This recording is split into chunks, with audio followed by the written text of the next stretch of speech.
Alright, so let's talk about why Path of Exile 2's Dawn of the Hunt update is getting absolutely slammed with negative reviews on Steam. Spoiler alert, it's not just a couple of tweaks here and there. This update really shook things up, and not in a good way, at least according to a lot of the community. First off, the nerfs. They hit a bunch of popular builds pretty hard. Spark? Yeah, that got hit. The number of projectiles was cut down, and they also removed the bonus projectile speed, which makes clearing content feel slower and just less satisfying.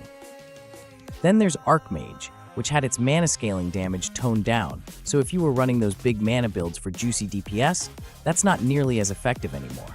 Flame Wall also took a hit. The bonus damage to projectiles that passed through it was scaled back at higher levels, so it's not as good as a support option anymore. Minion builds got smacked too.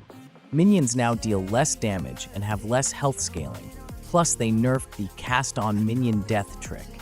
To top it off, they lowered the level bonuses from Scepters for minion skills, which kind of boxed in minion players even more. Eldritch Battery got a big change as well. Now it doubles your mana costs, which makes it a way less attractive option for people using energy shield-based mana builds. And remember those 12 jewel sockets on the passive tree? Gone. Just gone. That was a huge blow to customization and build creativity.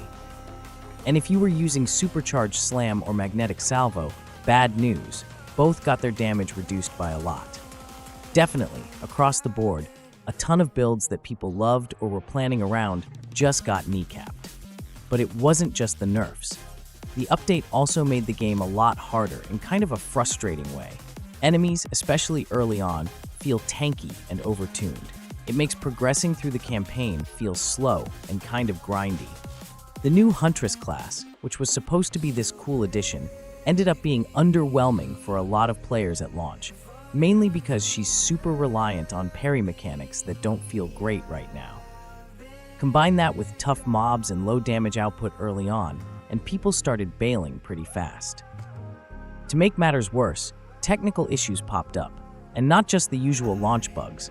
Some players reported full system crashes, like hard freezes that required a full reboot. That's not just annoying, it's kind of scary if you're worried about hardware. The community's been vocal about this, saying the devs really should have prioritized performance and stability a bit more. Grinding Gear Games has responded, and they've acknowledged that the update didn't land the way they hoped.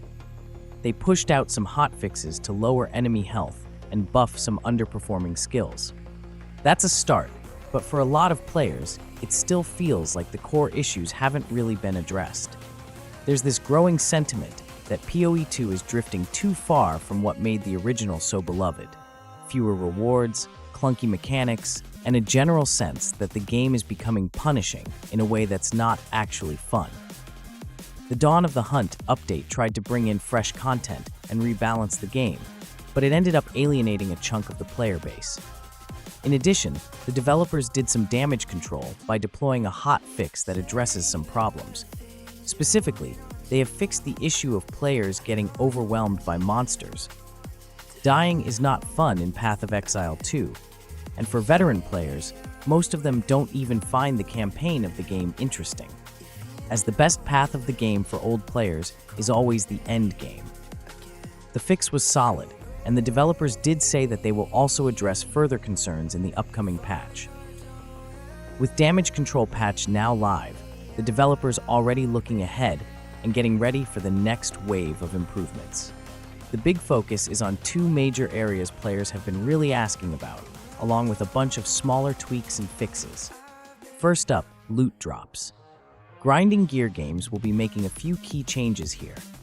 They want to reduce those frustrating unlucky streaks with boss drops in the campaign, so they're raising the floor on their loot quality. On top of that, boss drops overall are getting a buff, and they are also improving what you get from monsters possessed by Asmarian wisps. The second major focus is on corrupted nexuses. Right now, they're a bit of a pain to find, and a lot of players are progressing through Waystone tiers faster than they can actually complete the nexuses. So they are going to reduce how many you need to finish in order to earn all your Atlas passive points, and they are making them easier to spot through the fog on the Atlas map. Beyond those two big changes, the developers got a few more improvements in the works.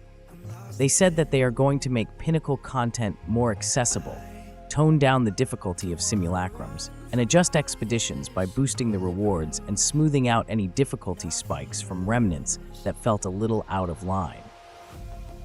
These are just some of the things they are working on for the next couple of weeks, and hopefully we get to see these improvements soon.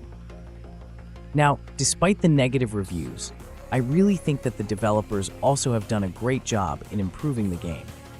I was really late in diving into the Dawn of the Hunt update, but a few things that I find really impressive is that endgame is more forgiving now for casual players like me. Instead of just one try per map, you are now given chances to complete it, depending on the rarity of the map. Also, while players are saying that Huntress is a bad class, I'm really enjoying this character so far in the game. It's like I'm playing a range monk with this class, and right now, I'm a lightning spear simp. This skill is really powerful as it converts 80% of your physical damage to lightning damage. And this pairs well with the primal strikes that consumes the shock inflicted by lightning spear to summon spirits. The final hit with spirits will do massive damage as it converts 100% of your physical damage to lightning damage. Not to mention that there's a new support gem called Unsteady Tempo that further makes this skill broken. In the past, I was really dreaming of a class that is easy to build in endgame and a great range league starter. So far, the Huntress is really a lot of fun for me, and I'm at endgame levels right now, leveling the character to see how much damage can I further scale with this class without the meta items in the game. Stat stacking is still powerful, but I really want to get out of that meta. I had a terrible experience chasing for meta builds during launch, and it got worse because of the greedy market prices. It felt like I was just grinding for currencies, and each day I find out that the item I want to get are being sold into higher prices. So far, I'm loving my experience playing Dawn of the Hunt, and I have been playing for just 2 days. Now, I will make a comprehensive leveling guide for this Huntress build later, and as well as endgame builds that are achievable without spending too much currencies in the game. For now, I'm really crossing my fingers on the next update, and hopefully the game will improve again.